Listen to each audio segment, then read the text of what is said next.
네, 촬영 시작했습니다. 긍정 비타민 우리 반 한번 보여주나요?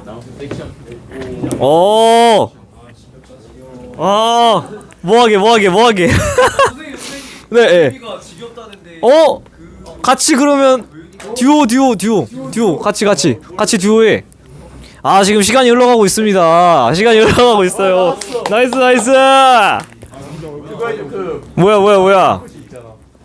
뭘 보여줄 거야? 지금 교복 뭐야 그거? 교복 뭐야? 지금 안 보여요. 더 들어오셔야 돼. 네, 들어가세요. 아, 지금 벌써 1분이 지나가고 있어요. 이렇게 소중한. 자, 두 분 뭐 나왔는데 뭐 하실 거예요? 마이크 드려요?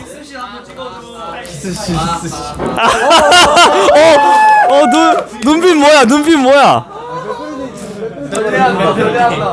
컷? 자, 아니야, 이미 끝났어요. 자, 그러면 둘이 한번 포옹하고 마무리합시다. 저 경멸의 눈빛. 빨리 둘이 화해 한번 하고, 뭐 싸우질 않았지만, 자, 깔끔하게 안아주고. 자, 알겠습니다. 시작하도록 합시다. 혹시라도 이거 카메라 좀 돌아가면 말 좀 해주세요. 우리 긍정 비타민 이걸로 한 2주치. 자, 여러분, 오늘 우주론을 마저 볼 차례죠. 우주론의 큰 그림 그리는 게 오늘 끝납니다. 저번 시간까지 해서 이제 앞에 있는 작은 그림은 다 그려드렸고, 이제 큰 그림을 오늘 마무리해서 그려드린다고 했습니다. 아시겠죠? 예. 자, 이거 뭐 다시 한번 여러 번 강조드리지만은 이 허블의 은하 분류 뭐랑 관련이 있다 없다? 진화 순서랑 관련이 전혀 없다라는 거. 자, 허블 법칙이라는 게 등장을 하는데요. 이 아저씨가 나오기 전까지만 해도 우주는 팽창한다 사실 몰랐던 거죠. 자, 이 아저씨가 뭘 본다 그랬죠? 별 아니고 별들의 집단, 수천억 개 별들의 집단인 은하를 보고 있는데, 이때 쓰는 주된 관측법, 아주 중요한 관측법이 뭐라 그랬죠? 그렇죠. 시선속도법, 도플러 효과. 그래서 얘는 되게 중요하고, 얘 디테일은 우리 다음 시간에 제가 간단하게 소개를 해드릴 텐데, 디테일 다 집어치우고 큰 그림, 오늘까지 해서 큰 그림 그릴 건데, 그래도 요 정도는 아셔야 된다. 기본적으로 어떻게 구한다? 애가 우리가 갖고 있는 그 기준 파장을 아래 얹어주고, 그 위에 변환 파장을 올려준 그 값이 뭐다? 적색 편이량, 적색 편이, 혹은 뭐 적색 이동, 뭐 이렇게 표기는 다양한데 어쨌든 그 친구, 이 친구의 광속을 곱해주면 바로 얘의 후퇴 속도가 등장을 한다라는 거죠. 그래서 미리 약간 스포일러를 하자면, 옛날 그 우주 시대부터 이 적색 편이랑 Z 값이 변해온 값을 추적하면은 우리의 우주가 가속 팽창하는지 감속 팽창하는지 여부를 알 수가 있어요. 얘는 지구과학 1 제일 마지막에 등장을 해서 여러분이 정말 어려워하는 부분인데, 제가 깔끔하게 정리해드릴 테니까 그때까지 좀 찬찬히 기다려주시고요. 미리 그냥 알고 있으면 좋습니다. 이 Z라는 값은 기준 파장에 변환 파장을 얹어주는 그 값인데, 사실 얘에다 광속 곱해주면 후퇴 속도가 나오지만 우주의 어떤 팽창 정도를 체크할 때도 쓸 수도 있구나. 아주 중요한 값이라는 거죠. 그래서 허블 아저씨가 이 시선속도법을 활용해서 외부에 있던 은하들을 관측을 해봤더니 어떻다 그랬죠? 우리를 중심으로 해서 다 애들이 멀어지는데 우리로부터 먼 애들은 어떻게 간다? 더 빠르게 간다. 자, 그럼 이거를 생각할 수 있는 건전한 사고방식이 뭐예요? 우리가 우주의 중심이야? 아니라고. 우주의 중심이 있다 없다? 우주의 중심은 없어요. 중심은 없는데 왜 그런 생각을 하게 되냐면 우리가 있는 공간 자체가 팽창하는 거기 때문에. 그래서 요거를 이제 수식으로 쓴 게 이건데, 아까 뭐라 그랬죠? 멀리 있는 친구면 빠르게 후퇴한다. 그러니까 V랑 R, 속도랑 거리는 비례하는데, 그걸 방정식을 써주려면 어떤 상수 하나가 들어가야 되잖아요? 그거를 그냥 H, 허블 아저씨를 샤라웃, 리스펙해서 H라고 적어준 거다. 이 H의 의미 다음 시간에 디테일하게 할 건데, 미리 스포일러를 하자면 H라는 숫자는 지금까지 계속 과학적 사실이 발달함에 따라서 점점 더 구체화되고 있어요. 한마디로 허블 상수, 우리가 상수라고 하면 숫자가 변해요, 안 변해요? 안 변하는 값인데 이 허블 상수는 변해온 값이에요. 왜 그러냐면 상수임에도 불구하고 은하까지의 거리와 얘는 우리가 어떻게 하면 정확하게 잴 수 있는지 오늘 끝부분에 말씀드릴 거야. 이거랑 후퇴 속도, 관측 기술이 발달함에 따라서 거리랑 속도 재는 게 점점 더 정밀해지겠죠. 한마디로 점점 더 정밀한 상수값을 갖는 거예요. 처음에는 이 상수값이 조금 불안정했는데 요즘은 점점 안정적인 숫자로 바뀌고 있다. 좀 더 디테일한 숫자로. 스포일러를 미리 하자면 저 허블 상수의 역수는 광속으로 팽창했을 때 우주의 나이가 되고요. 광속으로 팽창했기 때문에 우주의 사이즈는 h분의 1에 광속을 곱해준 h분의 c가 됩니다. 그 그거는 다음 시간에 할 거니까 이 허블 상수가 지금은 별거 아닌 것 같지만은 저 숫자를 뒤집으면 야 우주의 나이가 나오고 거기에다가 광속을 곱해주면 우주의 크기가 나오는구나 라는 거. 약간 하나 더 말씀드리면은 결국에는 V는 HR인데 V가 지금 Y축이죠, 속도. R이 X축이죠, 거리. 사실 Y는 AX꼴 아니에요? 그쵸? 그러니까 A는 뭐예요? 이게 1차 함수에서 기울기잖아요. 그러니까 H는 결국엔 이 그래프에 뭐라는 거예요? 기울기라는 거예요. 이런 그래프에서 기울기를 찾아주고 그 기울기를 뒤집으면 우주의 나이가 나오고 거기다 광속을 곱해주면 우주의 크기가 나오는구나. 그래서 이 그래프가 그냥 선 쪼가리 하나처럼 보이지만 엄청난 그래프다라는 걸 다시 한번 말씀드립니다. 여러 번 보면 볼수록 점점 더 여러분들이 살을 붙여서 공부를 하셔야 돼요. 이런 일이 벌어진 이유가 뭐다? 우리가 중심이고 다 우리로부터 멀어진다? 그게 아니고 우리가 있는 이 공간 자체가 멀어진다. 제가 드렸던 비유가 딱 그거였잖아요. 여러분들은 여러분들 자리에 앉아 있는데 이 교실 자체가 커지면 각각 생각을 하기에 다 나로부터 다 모든 우리 반 친구들이 멀어지네? 라고 생각할 수도 있잖아. 요게 정상적인 사고방식이라고. 내가 하필이면 우리 우주의 중심이라서 나로부터 다 도망가는 게 아니고 우리는 그냥 우주상의 어떤 공간에 있는데 한 지점에 있는데 이 공간 자체가 이렇게 커지면 그런 식으로 인지할 수 있다라는 거죠. 그래서 이 그래프 하나 얘가 얼마나 중요한지 다시 말씀드리면 이 그래프가 나옴으로써 모든 과학자들이 우주가 팽창한다는 사실을 이 그래프 하나로 동의하게 됐다는 거. 아주 중요한 거죠. 그럼 결국에는 팽창을 한다는 건 모두가 동의를 했는데 그 팽창 방식의 디테일의 차이점이 있다 그랬죠. 그렇게 어떻게 두 팀으로 나뉜다 했죠. 저기서 정상우주론이랑 대폭발 우주론 나뉘는데 기본적으로 우리가 알고 있는 어떤 상황이 어떠냐면 시간의 감에 따라 우주의 크기가 어떻게 된다고요? 커진다고. 기본적으로 커지는데 왜 커진다고? 우리가 우주의 중심이라? 아니 우주의 중심은 없고 공간 자체가 커지니까 모두가 자기가 자기 중심으로 멀어진다라는 착각을 하게 된다라는 거죠.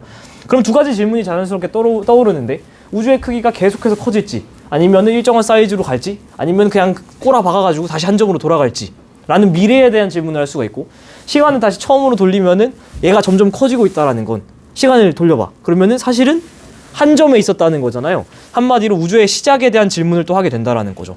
과학자들이 크게 두 가지 의문을 갖게 됩니다. 우주의 시작이 어땠고 우주의 미래는 어땠나. 여기에 사실은 두 가지의 형태의 대답을 하는데 어떻게 나뉜다고요? 대폭발과 정상. 이제 두 번째 시간이니까 외워줄 건 외워주면서 갑시다. 대폭발 우주론을 주장한 사람은 이름이 뭐라 그랬죠? 호일. 왜? 가모프. 가모프. 여기가 호일. 네, 이런 거 그냥 뻔한 문제인데 이런 거 섞어서 냈을 때 틀리시면 진짜 억울하죠. 이 둘이 결국에는 되게 어려워 보이지만은 포인트만 잡고 외우면 어렵지 않아요. 일단 둘 다 뭐는 동의했다? 그치, 허블 법칙 다음이니까 기본적으로 우주는 팽창하는 건 동의해. 근데 팽창 방식에 이제 차이점이 있는데 대폭발 우주론은 뭐가 일정하다? 보세요. 계속 커지는데 지금 점의 개수는 똑같죠. 점 하나하나가 은하거든요. 한마디로 우주 자체에 팽창은 하지만 질량 자체가 일정하기 때문에 질량은 일정한데 사이즈는 커져. 그럼 우주의 뭐는? 밀도는 감소해야 되고 그 은하 수천억 개의 별들의 집단은 사실 에너지를 내는 어떤 난로 역할을 이라고 보셔도 되기 때문에 온도라고 볼 수도 있습니다. 그래서 우주의 밀도, 즉 우주의 온도는 점차 감소할 것이다 라는 얘기를 한 거고요. 정상우주론은 팽창해 안 해? 팽창한다고! 이거 제일 많이 틀려요. 정상우주론도 팽창은 동이야. 허블 법칙 다음 사람이야. 팽창은 동인데 팽창 방식이 조금 다르다고. 어때요 지금? 그치, 밀도가 일정하죠. 우주 자체에 팽창은 하는데 우주 자체의 밀도, 즉 온도는 일정하다라는 주장을 펼치게 되고요. 그리고 당연히 사이즈는 커지는데 밀도는 일정해. 그럼 어떻게 돼야 돼요? 뭔가가 생겨야 되잖아요. 그래서 우주의 질량 자체가 증가한다라는 주장을 하게 됩니다. 결국에는 내가 질량 보존의 법칙을 믿으면 이쪽으로 가는 거고 온도가 일정하다는 생각, 밀도가 일정하다는 생각하면 여기로 가는 건데 이 둘 중에 우리 누가 이겼다는 걸 알고 있죠? 당연히 그렇죠. 대폭발 우주론이 이겼다는 걸 알고 있습니다.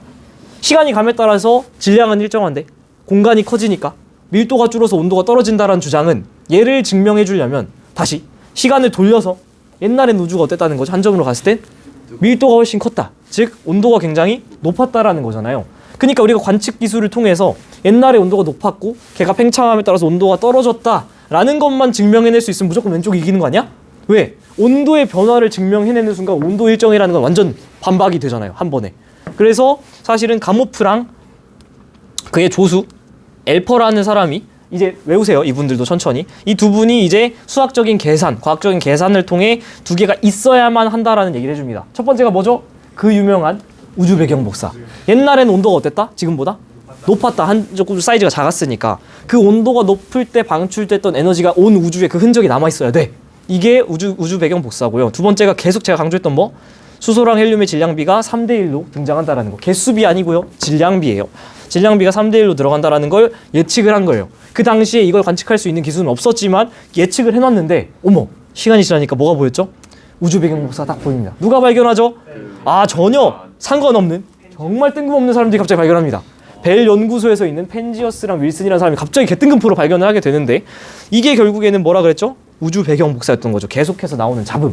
질문이 나와서 제가 말씀드리면 여기 가운데 있는 이 하얀 선, 이 정체가 뭐냐면 잠깐 한 1분 안 들어도 돼요. 들리는 사람만 들으세요. 이게 뭐냐면 우리는 무슨 은하죠? 막대 나선 은하죠. 막대 나선 은하라서 중앙 팽대부에 막대 형태가 있고 우리 은하죠 우리는. 그리고 그 주변에 나선파를 우리가 돌고 있잖아요. 결국에는 태양도 수천억 개의 은하의 일부잖아. 그러니까 우리도 결국에는 그 막대 나선 은하 주변을 돌고 있는데 그 돌 때 우리가 전 우주를 본다 손 치더라도 정확히 은하 면 쪽을 보면요. 이쪽에 별들이 너무 많아서 우주에 대한 정보가 가려져요. 그러니까 요 선은 사실 우리가 은하 면을 본 정보예요. 그래서 약간 그 우주에 대한 정보가 좀 가려진 그런 거라고 생각하시면 됩니다. 다시 돌아와서 이 원이 뭐 그렇게 중요하냐? 이 타원 안에 우주의 모든 정보가 담겨 있는 거예요. 제가 별자리 지도 말씀드렸죠. 여러분이 한 번쯤 보셨을 별자리 지도. 사실 그냥 원이잖아요. 원 안에 별들이 막 적혀 있잖아. 그게 이 밤하늘에서 볼 수 있는 모든 별을 그 원 안에 그려놓은 거거든요. 왜냐하면 우리는 3차원 공간에서 밤하늘을 보니까 볼 때는 괜찮아. 근데 얘를 지도로서 그리려면 2차원에 투영해야 되잖아요. 제일 만만한 방식이 원 안에다가 다 때려 넣는 거예요. 그러니까 이 원이 지금 아무것도 아닌 것처럼 보이지만 전 우주의 정보가 담겨있는 원이라 생각하면 느낌이 좀 다르지 않냐는 거죠. 전 우주에 대한 정보가 담겨있는데 어때요? 거의 똑같죠? 이게 굉장히 놀라웠던 거지. 우주 배경 복사라는 건 결국엔 전 우주의 온도가 거의 일정하다라는 걸 지시해 주는 거예요. 근데 거의 일정이야. 완전 일정? 아니야. 약간의 차이가 있다. 그게 뭐가 만들어지는 원인이 된다 했죠? 별이나 성운 같은 게 만들어지는 원인이 된다 했었다. 그래서 이게 얼마나 중요하면 노벨상을 수상하게 됩니다. 자, 허블 법칙에 있었던 그 1차 함수 그래프가 우주 팽창을 최초로 지시해 준 거고 이 원 안에 들어있는 이 원조가리 정보가 우주가 사실은 전 우주가 균일하다는 정보를 준 거고 이게 의미가 정말 큰 거예요. 관측 기술이 발달함에 따라서 점점 선명해지죠. 그래서 온도가 낮은 쪽은 온도가 어떻다? 외워줘야지 이제. 2.725 켈빈. 온도가 높은 쪽은 온도가 얼마? 2.75 켈빈. 어머, 온도가 똑같은데요? 사실 똑같진 않고요. 얼마의 차이가 있다? 10만 분의 1 정도의 아주 미묘한 차이가 있다. 근데 어쨌든 간에 우주는 어떻다? 굉장히 균질하다. 아니, 온 우주의 정보가 담겨 있다고 여기에. 근데 온 우주의 정보를 봤는데 어디를 봐도 사방팔방을 봐도 다 2.75 켈빈이야. 이건 우연이라고 보기 좀 어렵지 않아요? 그렇죠. 오늘 여기에 대한 얘기를 할 겁니다. 이걸 과연 우연이라고 볼 수 있느냐? 왜 이래야만 했느냐? 라는 이야기를 이따가 조금 해드리도록 할게요. 그 전에 얘가 얼마나 중요하면 이 과천과학관 앞에 우주 배경 복사 있다는 얘기 했었죠. 약간의 디테일 설명해 드리면 우주가 언제 터졌다? 138억 년 전에 터졌다. 그때 빅뱅이 일어나는데 이때 온도는 어땠죠? 굉장히 높았습니다. 근데 뭐는 일정? 질량은 일정. 근데 우주는 팽창. 그러니까 밀도는 감소, 온도는 감소. 그래서 온도가 점점 떨어져서 지금 얼마? 약 2.725 켈빈 정도로 관측이 되고 있다. 다 외워야 되는 숫자입니다. 대폭발하고 나서 시간이 얼마 지나서? 그쵸, 제가 최초의 3분 책 얘기해드렸었잖아요. 면접에서 제가 대답 못했던 그 책. 최초의 3분 얘기. 3분이 지나가면 온도가 놀랍게도 10억 켈빈으로 식은 거예요. 식습니다. 식으면 어떻게 되죠? 막 날아다니던 전자, 양성자, 중성자, 광자들이 막 이렇게 떡져서 날아다니고 있거든요. 근데 애가 요 정도로 온도가 떨어지면은 뭐랑 뭐가 합쳐질까요? 날아다니던 양성자랑 중성자가 합쳐지면 양성자는 결국엔 뭐죠? 정체가? 수소 원자 핵. 근데 걔가 중성자랑 합쳐져서 만들 수 있는 다음 원소가 뭐야? 그죠? 헬륨 원자 핵. 그래서 이때 최초로 헬륨 원자 핵이 만들어집니다. 그럼 제가 질문을 살짝 바꿔서 이때 헬륨이 만들어졌다 최초의 3분의 아니요. 왜? 헬륨이 되려면 원자가 되려면 전자도 붙어야 되는데 아직 전자는 뜨거워서 막 날아다니고 안 붙고 있어. 얘가 언제 붙는다? 3분이 아니고 38만 년 지나갔을 때. 그 전에 일단 이 3분에서 딱 계산했던 그 수소 헬륨 질량비가 75대 25였다는 거죠. 이때. 그리고 얼마가 지났을 때 38만 년. 다 외워야 되는 숫자예요. 이때 온도가 얼마나 떨어진다? 3000 켈빈. 이것도 외워야 됩니다. 3000 켈빈으로 떨어졌을 때 드디어 그 아까 만들어진 원자 핵들에 뭐가 붙는다? 전자가 달라붙습니다. 그러면 결국엔 뭐가 만들어지는 거죠? 최초의 원자가 만들어지는 거예요. 근데 이게 얼마나 중요한 사실이냐면 원자 핵이 있고 그 주변에 전자가 돌잖아요. 이거 약간의 과학적 배경 지식이 있으면 좋은데 원자 핵과 전자 사이에는 공간이 있는데 그 공간이 넓을까요? 좁을까요? 거의 빈 공간이라 볼 수 있을 정도로 엄청 넓은 공간이에요. 거기는 거의 그냥 빈 공간이라 봐도 돼. 선생님 그러면 얘랑 빈 공간으로 돼 있는데 얘네들이 왜 안 뚫려요? 왜냐하면 전자랑 반발력이 심해서 안 붙어요. 사실 그 사이 공간에 원자 핵이랑 전자 사이 공간은 거의 빈 공간이라고 볼 수 있을 정도로 공간이 넓어요. 근데 최초의 원자가 만들어졌다라는 말을 살짝 바꾸면 공간이 확보됐다는 거고, 그 공간 사이로 잡히지 않은 광자가 달리기 시작했다는 거고, 이때 태초에 빛이 있는 겁니다. 그 전까지는 빛이 없었어요. 아니, 광자가 달리면 빛이잖아요. 광자가 달리면 부딪혀. 빛이 갈 수가 없었어. 그래서 이 이전 38만 년 이전의 우주는 불투명한 우주라는 표현을 쓰거든요. 달릴 수가 없어. 투명하지 않아. 빛이 안 보여. 근데 이때 최초로 원자가 형성되면서 우주 배경 복사가 방출된다는 의미는 원자가 생기면서 공간이 확보됐고, 그 공간으로 광자가 달리기 시작하면서 최초에 비친 우주 배경 복사가 나왔다는 거예요. 그러니까 우주 배경 복사는 얼마나 중요한 말이냐면, 단순히 온 우주가 고르다가 중요한 게 아니고, 그것도 중요하지만 이때 최초의 원자가 만들어졌고 최초의 빛이 탄생했다는 거예요. 이게 시간이 지나서 어떻게 됐다? 지금은 온도가 쭉 식어서 2.7켈빈으로 관측되고 있다. 이게 지금 무슨 우주론 공부한 거죠? 아, 그렇죠. 빅뱅 우주론. 빅뱅 우주론이랑 대폭발 우주론이랑 뭐가 달라요? 빅뱅은 영어고 대폭발은 한국말이에요. 같은 겁니다. 정신 차리시고. 자, 제가 다른 반에서 써먹은 방법인데 이제부터 졸 때마다 창문을 하나씩 열겠습니다. 바로바로 깨더라고요. 이렇게 되면 대폭발 우주론이 완벽하게 정립이 된 건가요? 아니라 그랬죠. 사실 저번 시간은 제가 3가지 문제라고 했는데, 사실은 교육과정이 바뀌면서 두 가지라고 했었는데 3가지 문제로 바뀌었습니다. 3가지. 하나 더 좀 추가해서 알아주시면 좋을 것 같아요. 그 전에 프리드먼의 우주 모형 간단하게 복습하면은, 결국엔 우주는 뭐 한다? 팽창한다. 근데 우주 내부에 뭐가 있어요? 물질이 있잖아. 그러니까 뭐도 있어요? 중력이 있잖아. 결국엔 얘네 둘이 힘싸움에서 만약에 팽창하는 힘이 세, 그럼 어떻게 돼요? 계속 팽창. 둘이 비겨. 그럼 어느 정도 일정한 속도에서 이렇게 멈출 수도 있겠지. 만약에 중력이 더 세, 그러면 지금은 팽창하지만 다시 수축할 수도 있겠지. 이 경우의 수 나누는 건 여러분들한테 어려운 일이 아니에요. 근데 문제는 얘를 수학적으로 계산할 수 있다는 거죠. 수학적으로 계산하는 건 어렵지만 과학자들이 다 해놨습니다. 딱 비길 때, 그 두 개의 힘이 비길 때의 밀도가 임계의 밀도인데, 만약에 우주의 밀도가 그 비길 때 밀도보다 작으면 중력이 세요, 약해요? 약간 약하지. 그러니까 어떻게 되는 거예요? 팽창하는 힘이 더 세서 계속 쭉 커져. 만약에 둘이 비겨, 그럼 어떻게 될까? 이게 여러분 착각하면 안 돼. 잘 들어. 우주의 사이즈가 0으로 수렴한다는 게 아니에요. 우주의 팽창 속도가 0으로 수렴한다는 거야. 그럼 팽창 속도가 0이 된다는 거예요? 아니, 팽창 속도가 0이라는 건 0에 근접하기 계속 팽창이에요. 아시겠죠? 이거 조심하셔야 돼. 사이즈가 일정한 게 아니고 사이즈는 계속 커져요. 하지만 커지는 속도가 0에 근사하게 커진다는 뜻이야. 이게 평탄 우주고, 그 다음에 우주의 밀도가 만약에 기준 밀도보다 크면 중력이 더 세죠. 그러니까 결국에는 지금은 팽창하는 것처럼 보이지만 결국에는 수축해서 붕괴한다라는 거죠. 당연히 수학이기 때문에 현재 값을 바탕으로 해서 그림을 그릴 수 있습니다. 현재는 당연히 우주의 크기가 어떻게 되고 있다? 커지고 있다. 근데 그림을 그래프로 사사삭 그려줄 수가 있는데요. 여기에 대한 디테일은 마지막에 다 할 거고요. 걱정 마시고. 빨간 그래프, 우주의 크기가 어떻게 되고 있습니까? 계속 커지고 있죠. 얘가 뭐라 그랬죠? 열린 우주. 왜냐? 로우 C가 임계 밀도인데 거기 분해에 우리 밀도 올렸더니 그 값이 어때요? 1보다 작다라는 건 우리가 임계 밀도보다 작으니까 올렸을 때 1보다 작겠지? 우리가 밀도가 부족하면 싹 커지는 열린 우주가 되고요. 만약에 지금 초록색 보세요. 사이즈가 어떻게 되고 있습니까? 점점 일정한 크기가 되는 게 아니에요. 접선이 점점 0이 되는데 0이 된다 안 된다? 0은 안 된다. 한마디로 영원히 커지는 팽창 속도를, 속도가 0으로 가는 거지 팽창은 계속하는 평탄 우주. 둘에 딱 올렸을 때 정확히 밀도가 일치하는 그 값이죠. 노란색 같은 경우는 어떻죠? 애가 지금은 팽창하고 있지만 현재 관측한 값은 팽창하지만 결국엔 꼬라박는. 왜? 기준치보다 우리 밀도가 더 커서 얹었을 때 1보다 큰 값을 갖는 이 밀도일 때는 우리는 결국엔 중력이 더 강해서 닫혀버리게 된다. 자, 이게 얼마나 골 때리는지 설명해드렸었죠. 빅뱅 0.000001초 이후의 우주 밀도인데, 얘가 만약에 24자리 숫자에서 한 자리 제일 끝에 숫자가 5로 끝나면 약간 밀도가 부족하니까, 즉 중력이 부족하니까 어떻게 될까? 열린 우주가 돼요. 열린 우주가 된단 말이야. 만약에 7로 끝나면 어떻게 된다? 약간 질량이 넘쳐서 닫힌 우주가 돼. 만약에 6으로 끝나면 완벽하게 일치해서 평탄한 우주가 돼. 근데 우리 우주는 뭐라고? 최소한 얘는 아닐 것 같은데 얘가 우리 우주라는 거죠. 이게 골 때리는 거라는 거지. 이걸 우연의 일치로 보기가 가능할까요?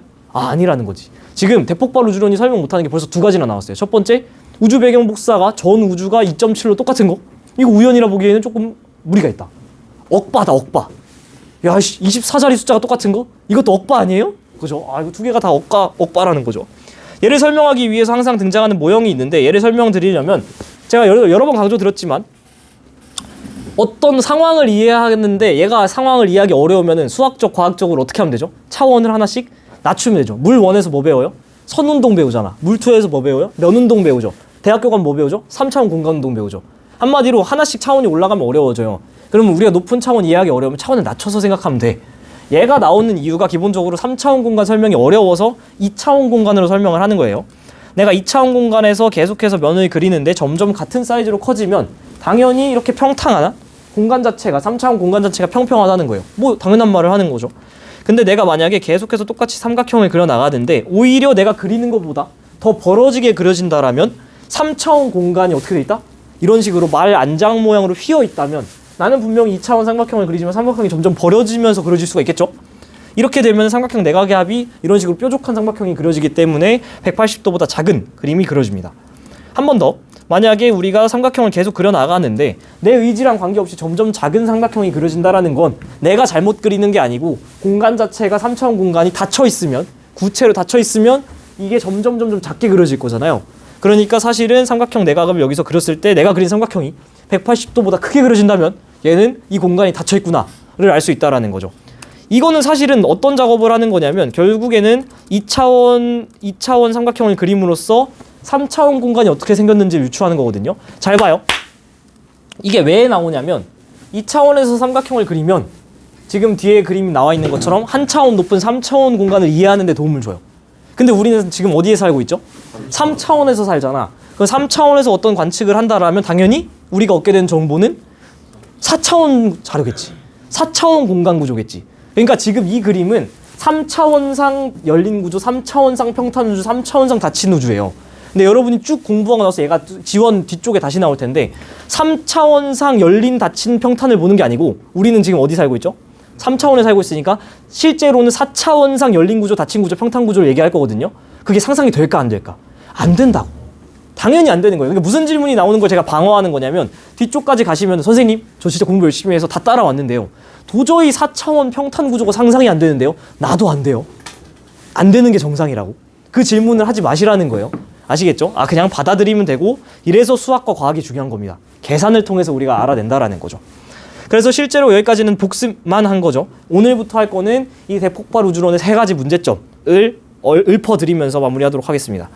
자, 3가지 문제점 중에 첫 번째, 자기 홀극 문제. 자기 홀극이라는 거 들어봤나요? 아마 세상 처음 들어보실 건데 일반적으로 자석이 이렇게 있을 때 얘를 반으로 가르면 어떻게 되죠? 그치? N극, S극이 새로 생기잖아. 근데 자기 홀극은 뭐냐면 극이 N극이 혼자, S극이 혼자 존재하는 거예요. 이런 게 수학자, 과학자들이 계산해보고 연구해보면 우리 우주상에 있어야 되거든요. 근데 있을까 없을까? 주변에 봤어요 여러분? 못 봤잖아. 이게 첫 번째 의문이에요. 아니 이런 질문 하지 마세요. 얘가 있어요. 왜 있어야 돼요? 나도 모르니까 하지 마세요. 과학자들이 해보니까 있어야 되거든요. 근데 우리 주변에서 얘가 보인다 안 보인다? 어이씨 있어야 되는데 왜 안 보여? 대폭발 우주론 너네 말대로 되면 나와야 되는데 왜 안 나와? 라는 질문에 대답을 못하게 됩니다. 두 번째, 편평성 문제 혹은 교과서 따라 평탄성 문제라고도 하는데 수특에선 평탄성 문제라고 하고 있긴 합니다. 이게 계속 말씀드렸던 그거예요. 24자리 숫자가 어떻게 딱 이렇게 한 숫자 차이로 다를 수가 있냐? 24자리 숫자가 우린 지금 어떻다? 완벽하게 일치에 들어간다. 이걸 그저 우연이라고 볼 수 있느냐? 이게 설명이 안 된다. 이게 얼마나 말이 안 되는 거냐면 제가 하나 비유를 들어드릴게요. 우리가 우주선을 쏴요. 그럼 우주선은 둘 중에 하나죠 보통. 어떻게 되죠? 힘이 좋으면 우주 공간으로 날아가고 힘이 약하면 다시 떨어지잖아. 근데 지금 이게 어떤 상황인 거냐면 계속해서 팽창하려는 우주의 힘과 다시 당기려는 수축하려는 그 중력이 완벽하게 비기면 우리가 어떤 상황이냐면 우주선을 쐈는데 애가 우주 공간에 이렇게 어느 순간 멈춰서 대롱대롱 매달려 있는 상태인 거예요. 그러니까 당연히 그럴 수 있지. 당연히 그럴 수 있지. 보여드릴까? 봐봐요. 그 유명한 짤이죠. 병뚜껑을 제일 끝까지 날려주는 게임이죠. 메이저리거 TMT 박찬호 투머치 토커 박찬호님께서 쏩니다. 참 보면 메이저리그 투수한테 심리 딱 여기. 아니 이게 가능은 하다고. 가능은 하지만 사실은 이거를 일반적인 경우라고 할 수가 있어요. 우리가 보통 병뚜껑 쏘면 어디예요? 그 선 너머로 떨어지거나 아니면 그 안쪽에 걸치거나 인데 저게 어떻게 쐈는데 딱 여기에 걸리냐고. 야 그거 그냥 우연이야. 그럴 수 있어. 라고 하기에 과학자들이 그럴 사람들이 아니잖아요. 거기에 대한 대답을 요구하게 됩니다. 그게 바로 평탄성 문제예요. 평탄성 문제 말이 어려운데 무슨 뜻이냐면 결국에는 24자리 숫자가 정확하게 일치해서 평탄한 우주가 된 이유를 모르겠다는 거야. 우연이라고 보기에는 어렵다라는 거죠. 자, 세 번째, 그 유명한 한 번쯤 여러분이 들어봤을 이 지평선 뭐죠? 사건의 지평. 이거죠. 사건의 지평선 문제. 아, 그 유명한 사건의 지평선. 이게 바로 이겁니다. 자, 여기 은은하게 뒤쪽으로 좀 깔아놓고 어렵지 않아요. 우리가 기본적으로 우주 배경 복사를 봤을 때 사건의 지평선 같은 거 지금 필요 없고 우주 배경 복사를 봤을 때 기본적으로 우주는 어떻다? 놀랍도록 균질하다. 놀랍도록 균질하다라고 했었잖아요. 자, 이걸 설명하기 앞서서 일단 지평선이라는 게 뭔지를 설명을 드려야 되는데 지평선. 우리가 수평선 들어봤죠? 지평선, 수평선. 우리가 이렇게 딱 해안가에 서 있는데 배가 항해를 떠납니다. 어느 순간 우리 어떻게 되죠? 그 배가? 너머로 넘어가면 안 보이게 되죠. 거기까지가 우리가 수평선 넘어 지평선이라고 하잖아요. 그러니까 그 지평선 안쪽에 있으면 이 배에서 일어나는 일들이 보이겠지. 근데 이 지평선 너머로 배가 넘어가 버리면 그게 침몰하든 폭발하든 알아요, 몰라요? 알 수가 없잖아. 한마디로 지평선이라는 말이 왜 등장하는 거냐면 우리가 인지할 수 있는 범위의 영역을 지평선이라고 해요. 그 끝부분, 딱 우리가 볼 수 있는 그 끝부분을 지평선 영역이라고 하거든요. 그러니까 지평선 안에 있으면 우리는 인지할 수 있다, 없다? 있다. 그걸 좀 더 과학적으로 말하면 관측이 가능하다라는 거예요. 반대로 말하면 그 지평선보다 바깥에 있으면 관측이 된다, 안 된다? 안 된다. 그게 바로 사건의 지평선이에요. 어떤 사건이 일어나도 그 지평선보다 바깥에 있으면 우리는 그걸 인지하지 못한다는 거예요. 왜 그런지 제가 설명을 드릴게요. 설명드릴게. 왜 그러냐? 자, 제가 질문 하나 해볼게. 대답 한번 수업 잘 따라온다 봅시다.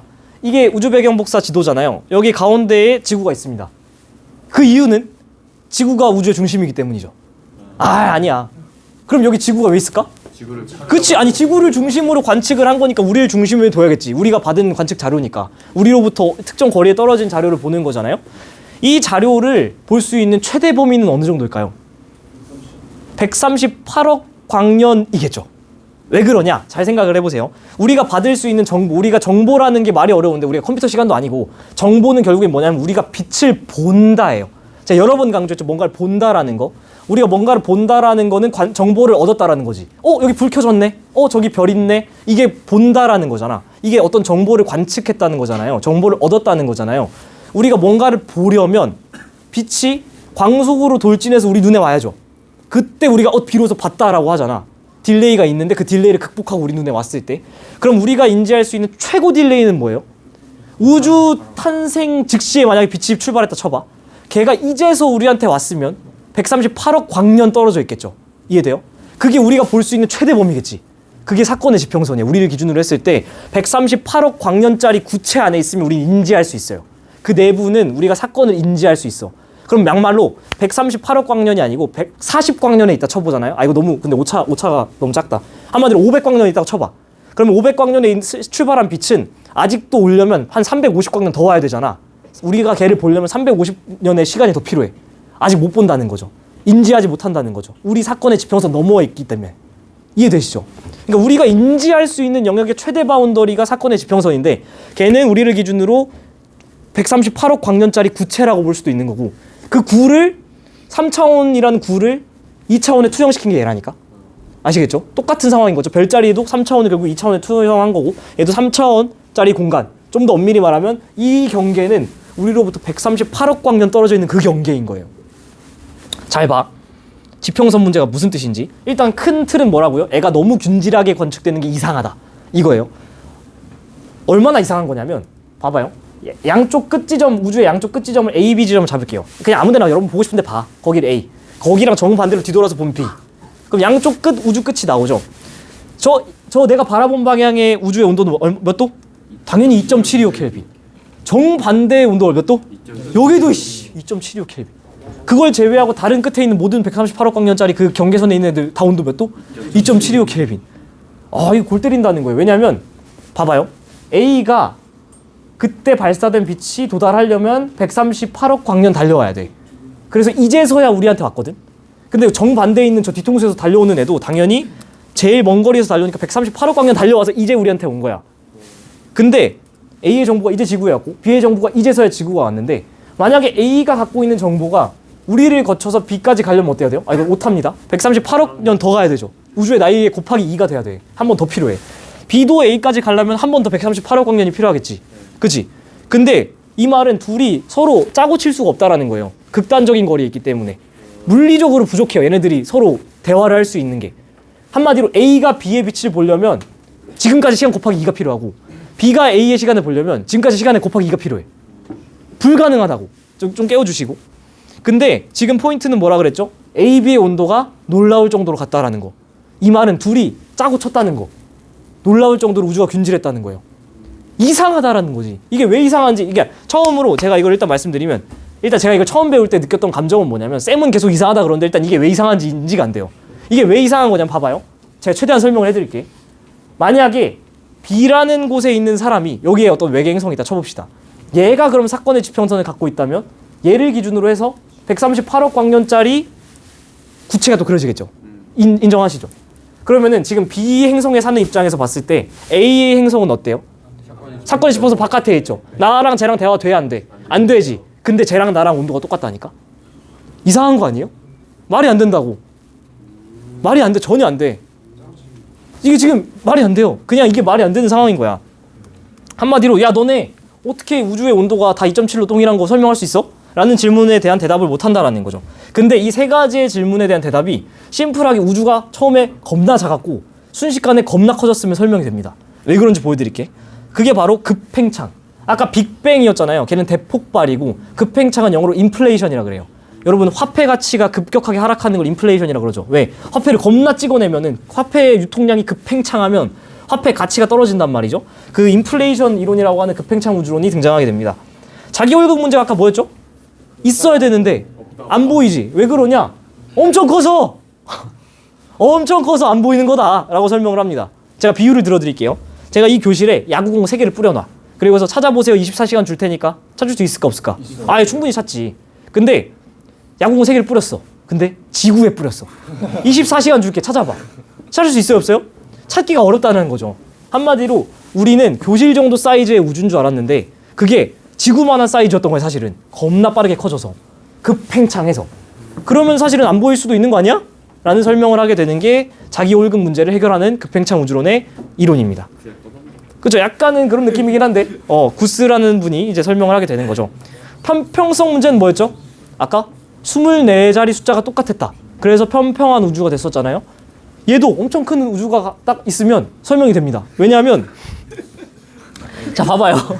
아 웃지 말고. 아 진짜로. 자 우리 지구 둥글었습니까? 지구 둥글었죠. 근데 우리 밖에 봐봐요. 둥글었습니까? 아 인지가 안 되죠. 한마디로 우리가 너무 우리 그 존재에 비해서 공간 자체가 너무 크면 공간의 공률을 인지하지 못해요. 무슨 얘기냐면 이 풍선 동그랗습니까? 동그랗지. 근데 이거에 비해서 너무 작은 개미 입장에서 보면 풍선이 어떻다고 생각할까? 평평하다 생각한다는 거야. 그러니까 우주가 우리가 대폭발 우주론에서 생각했던 교실 사이즈의 우주보다 지구 사이즈의 우주만큼 아살이 엄청나게 커져 버렸으면 우리는 이 공간이 휘어 있더라도 평평하다고 인지한다라는 거예요. 이해하시죠? 근데 골 때리는 건 여기서 오개념 생기면 안 돼요. 실제로 평평하긴 합니다. 이건 나중에 얘기하도록 해요. 어쨌든 엄청나게 크게 커지면 우리는 그 공간의 공률을 인지할 수 없는 수준이 되기 때문에 편평하다라고 생각을 하게 된다라는 거고요. 지평선 문제가 아까 뭐였죠? 우주 배경 복사가 너무 고르다, 이상하다라는 거였는데 봐봐. 아까 그 문제를 다시 설명해 드릴게. 여기 내가 보는 방향에서 으ը해서 제일 멀리서 온 애가 이제 왔어. 2.7이래. 얘가 반대쪽에 있는 애가 와가지고 왔어. 2.7이래. 이게 왜 이상한 거냐면 얘네 둘이 짜고 치려면 사실은 A가 해서 우리도 지나가서 오 가가지고 야 우리 2.7로 하자 이래야지 사실은 된다고. 근데 아직 와서 여기까지 못 갔단 말이에요. 근데 얘네 둘이 무슨 미리 짜고 친 것 마냥 와가지고 야 우리 2.7이지롱 한 거란 말이에요. 이상한 거야. 얘를 해결할 수 있는 방법은 뭐게? 이 둘의 거리를 줄여주면 되잖아. 애초에 우주가 너무 작았어. 지들끼리 막 선 정보 공유를 하고 그 다음에 그렇게 해서 야 우리 2.7, 2.7, 2.7 오케이 딜 쭉 커졌으면 이제 와서 2.7이라고 하는 게 이해가 된다라는 거지. 이해돼요? 그래서 예전 모형에는 생각보다 사이즈가 커서 정보가 이동이 안 돼. 이게 무슨 뜻이냐면 이제 다 왔기 때문에 더 가야 된단 말이야. 시간이 부족해. 근데 봐봐요. Y축 보세요. 얼마나 줄였어? 10에 60, 마이너스 60. 이 정도로 줄여버리면 우주를 계산해봤더니 이 정도로 줄이면 애가 선 정보 공유를 하고 후팽창을 해서 2.7로 합의 본 다음에 갈 수 있다는 거죠. 아시겠어요? 자, 이거를 제가 그 대학교 때 이 부분이 너무 어려워하니까 어떻게 하면은 이게 이상한 상황인지 설명드리고 어떻게 하면 이 문제를 해결할 수 있는지 설명드리고자 비유를 하나 준비했어요. 잘 들어봐. 제가 커피 콘테스트를 열었습니다. 커피를 탈 때는 뭐가 필요하죠? 물도 필요하고 커피, 뭐 설탕, 프림, 뭐 시럽, 뭐 원하시는 대로 필요하잖아요. 근데 제가 그거를 온 지구에서 개최를 한 거예요. 누구는 미국에서, 일본에서, 뭐 중국에서, 뭐 필리핀에서, 한국에서 뭐 이렇게 하는 거야. 그러면서 제가 딱 얘기를 했습니다. 제일 맛있는 커피를 한번 만들어 봅시다. 한번 커피 원하는 대로 만들어 보세요. 단 레시피 안 줌. 그러면은 각자의 나라에서 각자의 위치에서 정보 교환이 차단된 채로 서로 정보 교환 안 됐지. 그 상태로 그냥 지들이 만들고 싶은 대로 만드는 거야. 아, 물 이만큼, 뭐 설탕 이만큼, 프림 이만큼 커피를 만들었단 말이죠.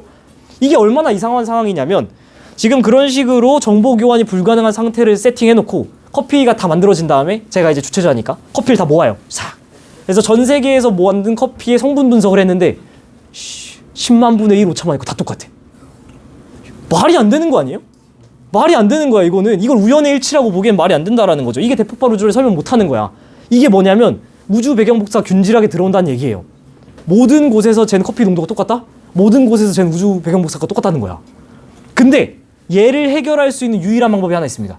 아까 말했지. 선 정보 교환 후 후팽창. 뭔 얘기냐면 컨테스트 시작 전에 3일 전에 내가 다 불러. 자, 내가 맥심 커피 줄게. 요걸로 만드는 거야. 미리 공장에서 만든 커피를 뿌리고 걔로 만들면 성분 똑같은 거 아니에요? 그치? 선 정보 공유를 해주고 각자 돌아가서 만든 다음 그걸 받으면 그러면은 사실은 정보가 똑같은 게 이상하지 않다는 거지. 선 정보 공유를 해서 우주가 작아가지고 그 다음에 후팽창을 하면 이 문제가 해결이 된다. 이게 바로 급팽창 이론이라는 거죠. 하지만 완벽하게 똑같다? 아니, 그 커피의 농도, 우주 배경 복사의 온도가 10만 분의 1의 온도 차이 나는데 얘가 왜 중요하다 그랬죠?